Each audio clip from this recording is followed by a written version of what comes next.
और क्या क्या व्याख्या कर रहे हैं आप बोले। इधर देखो मेरी तरफ, सुनो समत सागरी, आप ऐसी व्याख्या मत करना। एक विधान होता है, विषय ध्यान रखना आप, एक विधान होता है पुण्यांश, उसमें आप यज्ञोपवीत पहनाते कि नहीं? अच्छा। कलावा बांधते कि नहीं? अच्छा, बांधते हो। देश में कौन सा ऐसा विद्वान है मनीषी प्रतिष्ठाचार जो बिना रक्षा सूत्र के सोदर मंत्र बनाता हो?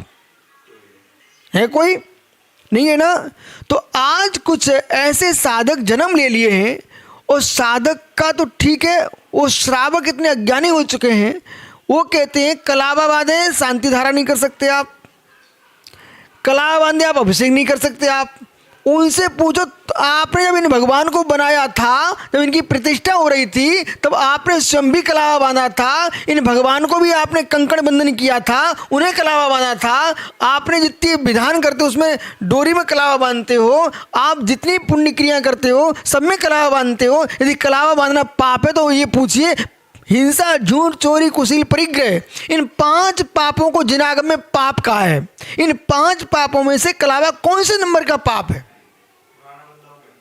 सुनते जाइए। आपके लिए, आप इतने विवेकहीन विद्वान बन चुके हो, शुद्धि का हल्ला करके जब तुम स्नान करने गए थे उस कलावे को धो लेते ना, और शुद्धि के नाम पर तुम जनेऊ उतरवा के फेंकवा रहे हो। ये मायाचारी करके क्यों आप क्रिया का नाश कर रहे हो? आपको बोलना चाहिए, अब स्नान करने जाते हो तो उस जनेऊ को भी आप शुद्धि कीजिए। तो शुद्धि का बोध कराइए, ना कि क्रिया का नाश कराइए। अरे मिथ्या दृष्टि हो, तुम इतने पापी हो चुके हो कि अपनी पंथ चलाने के पीछे तुम क्रिया का नाश कराने के लिए खड़े हो जाते हो, लेकिन विधि नहीं बताना चाहते हो। दीपक हटाने के पीछे तुम हिंसा दिखा दोगे, पर ये नहीं कहोगे उस पर कांच रखो। फिर मेरे पास समाचार भेजोगे आप, बोले महाराज जी क्या करूं? इसलिए 5 पाप में कलावा कोई पाप नहीं है आपके लिए, वह रक्षा सूत्र मंत्र है। वो आपके जितने मुनिराज जो निषेध कर रहे हैं, जितने श्रावक निषेध कर रहे हैं, इन लोगों ने विधान में खड़े होते तो कलावा बनवाते हैं। ठीक है। अब प्रश्न ये ना, आपको उस कलावा बांध के आए हो तो आपको किसी कलावा से द्वेष है कि शुद्धि का प्रयोजन है? प्रेम से बोलो बेटा, तुम कलावा बांधे हो, पहले इसको धो लो, गीला करो, ठीक है, इसके उपरांत फिर तुम कपड़ा बदलो। ऐसी विधि पूर्वक काम करो, विधि बताइए निषेध करके। अब अगला प्रश्न ये ना कि आप कितना धर्म को आडंबर बना रहे हो। जब तक बोली नहीं लगाओगे तब तुम शांति धारा नहीं कर सकते हो, नहीं तो पाप पड़ेगा। ये कौन सा पाप पड़ेगा? कौन से नंबर का पाप है? ठीक है ना। लेकिन पाप का हुआ बना करके एक साधु है, वो हर जगह श्राप देता है, बोले तुम्हारा नाश हो जाएगा। मैंने कहा नाश मेरा कर जाओ, मैं बैठा हूं। तो भाई ऐसे नाश नहीं होता है। लोगों को सिद्धांत का ज्ञान होना चाहिए। अपघात परघात नामकर्म की प्रकृतियां हैं, ठीक है, ये होंगी तो काम होगा, यदि नहीं है तो तोप का गोला भी कुछ नहीं कर पाएगा। इतना निडर होना चाहिए। इसलिए इनको समझाओ, विवेक रखो।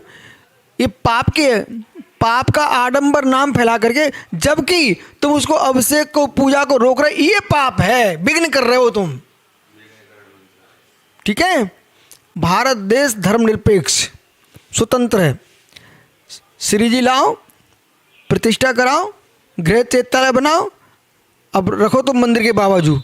अपने आप मंदिर में जाना बंद, अपने आप तुम हाथ जोड़ोगे, कहोगे भैया आने लग जाओ।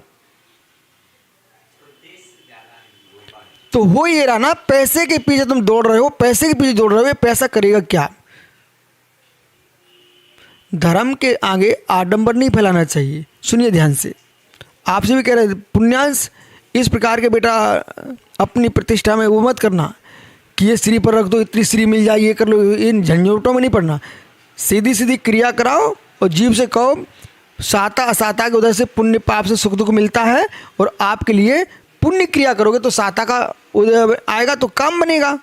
लेकिन हमारे श्री बल से कुछ नहीं होगा, तुम्हारे भाव की विशुद्धि होगी तो काम बनेगा।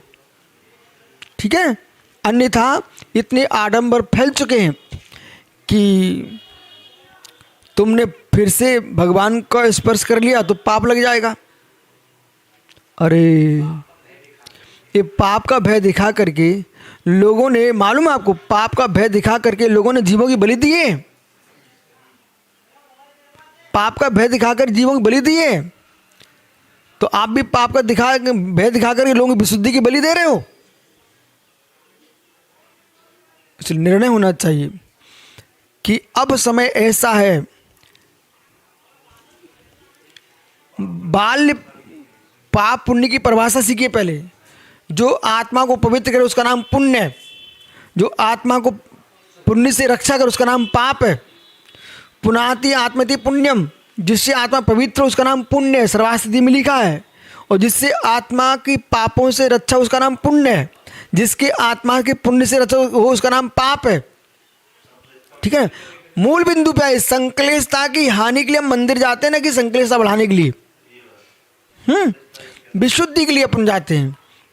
कोई पूजा पाठ नहीं करने दे रहा है, भगवान से कहना प्रभु हम तो आए हैं, यमराज जैसे लोग खड़े हमको नहीं करने दे रहे हैं, अब इनसे आप पूजो, हम तो आपकी वंदना करके जा रहे हैं, मुझे तो पूजा का फल मिलेगा। और जिस मंदिर में संक्लेशता न हो वहां जाके पूजा कर लो। अंत में यही निर्णय करना पड़ेगा। क्यों? विवेकियों की संख्या कम है, मानने वालों की संख्या ज़्यादा है। अब वो समाज को कुछ दिन बाद निर्णय करना पड़ेगा कि बाबा वाक्यम प्रणाम पर नहीं चलना पड़ेगा, आगम पढ़ना पड़ेगा, आगम सीखना पड़ेगा, वो आगम के अनुसार निर्णय करना पड़ेगा। क्योंकि हर साधक आएगा अपने अनुसार वो सिद्धांत बनाएगा। जैन समाज बेचारी पिस जाएगी, किस किस को मानेगी? आज हमारे अपनी बात करेंगे, माता जी अपनी बात करेंगे, दूसरे महाराज करेंगे, आखिर में समाज क्या करेगी? तब वो समाज को अपने हिसाब से निर्णय कर बोले गुरु जी आप उपदेश करो धर्म का, आहारचर्या करो और आप आगे जो होता है वो काम करो, विहार करो, लेकिन हमारे समाज की एकता हम अपने अनुसार चलेंगे। समाज को एक होना पड़ेगा, समय ऐसा आ चुका है। क्योंकि साधु जब तक साधु थे तब तो उनकी बात मानी जाती है।